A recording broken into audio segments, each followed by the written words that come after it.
Welcome to our YouTube channel. आज हम जानेंगे कि क्लास 10th के इतिहास का एक महत्वपूर्ण टॉपिक खूनी रविवार क्या है, यह कब हुआ, कैसे हुआ। तो सबसे पहले जानते हैं कि खूनी रविवार यह जो हुआ था वह 1905 को हुआ था। खूनी रविवार कब हुआ था? 1905 को। लेकिन उस समय पुराने कैलेंडर में वह 9 जनवरी 1905 था, क्योंकि उस समय 2 कैलेंडर हुआ करता था। अब जानते हैं खूनी रविवार कैसे हुआ। देखिए, रूस की जार सेना जो है वहाँ के गरीब मजदूर किसानों के एक जुलूस को क्या क्या गोली चलवा दिया था, जिसके कारण से यह हुआ था। अब क्यों हुआ? क्योंकि वहाँ के लोगों का एक समूह जो था वह रोटी दो का नारा लगाते हुए सेंट पीटर्स की ओर जा रहे थे, लेकिन उस पर वहाँ के सेना क्या किए? गोली चला दिए। एक बात यहाँ जानने वाली यह बात है कि रूस की जार का अर्थ होता है वहाँ का सम्राट, जो कि ऑब्जेक्टिव में बार बार पूछा जाता है, तो इसीलिए इस पॉइंट को आप लोग याद रखेंगे। अब जानते हैं कि इसका परिभाषा किस तरह से हम लिख सकते हैं।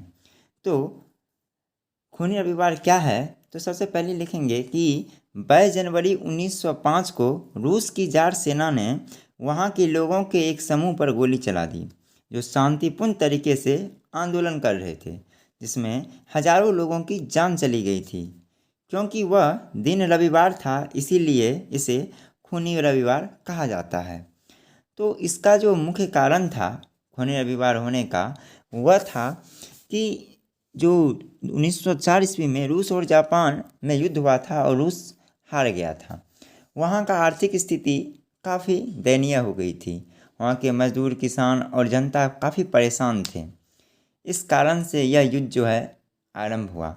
और इसका अगर हम कारण, रूस की क्रांति का कारण कहते हैं, तो उसमें रूस का निरंकुश शासन, किसानों का स्थिति दयनीय, मजदूरों का स्थिति दयनीय, ये सब वहाँ का प्रमुख कारण था। तथा वहाँ का जो शासक था वह निरंकुश था। इन सभी कारणों से ही यह खूनी रविवार हुआ था। तो अगर आप हमारे चैनल पर नए हैं तो हमारे चैनल को लाइक और सब्सक्राइब कीजिए तथा शेयर कीजिए, और इसी तरह का वीडियो क्लास 10th के लिए जो इम्पोर्टेंट है वह आते रहेंगे। तो सब्सक्राइब कीजिए। जय हिंद, जय भारत, नमस्कार।